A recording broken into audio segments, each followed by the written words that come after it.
నమస్కారం NSTV news కి స్వాగతం. నా పేరు సంధ్య. ముందుగా వార్తల్లోని ముఖ్యాంశాలు. పీడ విరగడై ఏడాది కాలం అవుతుందంటూ ఏడాది పాలనపై కూటమి నాయకులు కార్యకర్తలు పండుగ చేసుకుంటున్న తరుణంలో ప్రజా అభిప్రాయం తెలుసుకునేందుకు కాకినాడ జిల్లా నుంచి మా స్పెషల్ కరెస్పాండెంట్ శివాజీ మరింత సమాచారాన్ని అందిస్తారు. ఆంధ్రప్రదేశ్ రాష్ట్ర వ్యాప్తంగా కూటమి ప్రభుత్వానికి 1 ఇయర్ ఈరోజు 1 ఇయర్ సెలబ్రేషన్ జరుపుకోవడం జరుగుతుంది. ఈ కూటమి ప్రభుత్వం పాలన ఏ విధంగా ఉందనేది మనం కొంతమంది ప్రజలను అడిగి తెలుసుకుందాం. సార్ చెప్పండి, మీది ఏంటి, ఏ ఊరు? మాది జగ్గంపేట మండలం రామవరం గ్రామం అండి. ఇప్పుడు కూటమి ప్రభుత్వ పాలన ఏ విధంగా ఉంది?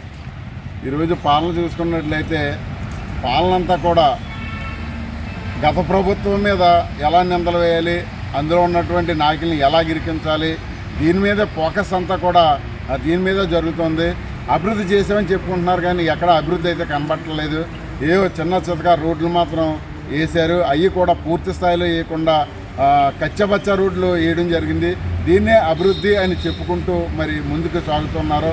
వీళ్ళ ఫోకస్ అంతా కూడా వైఎస్ఆర్సీపీని ఎలాగా దించాలి, వాళ్ళ మీద ఎలాంటి కేసులు పెట్టాలని దాని మీదే పూర్తి స్థాయిలో అంతా కూడా దాని మీదే వీళ్ళు ఎక్కువ ఫోకస్ పెట్టడం జరుగుతుందని నా అభిప్రాయం. అంటే మేము వచ్చి ఒక సంవత్సర కాలం అవుతుంది, మేము చేయడానికి కొంచెం మాకు అవకాశం ఇవ్వాలి కదా. కొన్ని అంటే ఇప్పుడు మనకి రాష్ట్రంలో కొన్ని అప్పులు ఉన్నాయి, అవన్నీ చూసుకుంటూ మేము మెల్లగా చేసుకుంటూ వస్తున్నాం అని పెద్దలైతే చెప్పడం జరుగుతుంది. దాని పట్ల మీరు ఏం చెప్పదలుచుకున్నారు?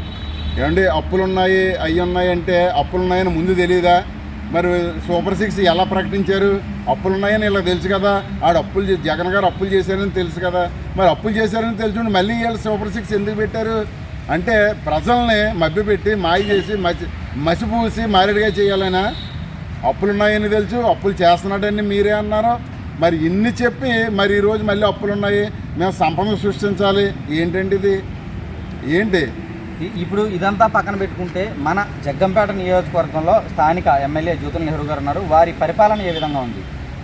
ఎమ్మెల్యే గారు సాయశక్తుల మరి జగ్గంపేట నియోజకవర్గాన్ని అభివృద్ధి పథంలో నడిపించాలని చూస్తున్నారు. కానీ మరి పైన ఉన్నటువంటి నారా చంద్రబాబు నాయుడు గారి నిధులు ఇవ్వాలి కదండి. వాళ్ళు నిధులు ఇస్తే ఈయన చేయడానికి ముందుగానే ఉన్నారు. ఈ మెట్ట ప్రాంతంలో నెహ్రూ గారు ఒక మంచి నాయకుడని మేము చెప్పుకుంటూ ఉంటాం. కాబట్టి ఆయన వరకు ఆయన నియోజకవర్గాన్ని అభివృద్ధి చేస్తారని నమ్మకం నాకుంది. ఇప్పుడు ఆయన ఒక ఫౌండేషన్ అయితే స్థాపించారని తెలిసింది, నెహ్రూ ఫౌండేషన్ అని. దాని పట్ల మీరు ఏ విధంగా ప్రజలకి చెప్పదలుచుకున్నారు? ఫౌండేషన్లు అనే ప్రతి నాయకులు కూడా ఫౌండేషన్లు పెట్టుకుంటున్నారు. అది ఫౌండేషన్ ద్వారా కొన్ని సిఆర్ఐ ఫండ్లు గట్రా రావడం ఇవన్నీ జరుగుతూ ఉంటాయి. కాకపోతే ఈ యొక్క సంస్థ వల్ల డిఎస్సి అనేది కొంచెం ఉచితంగా పేద విద్యార్థులకు పెట్టడం అది చాలా అర్చించదగ్గ విషయమని మేము చాలా గర్వపడుతూ ఉన్నాం. ఇది ఇప్పుడు నేడు కూటమి పాలన ఈ విధంగా ఉందంటూ ప్రజలైతే చెప్పడం జరుగుతుంది. చూస్తూనే ఉండండి ఎన్ఎస్టీవీ. కెమెరామెన్ అభితో మీ శివాజీ, కాకినాడ జిల్లా నుంచి.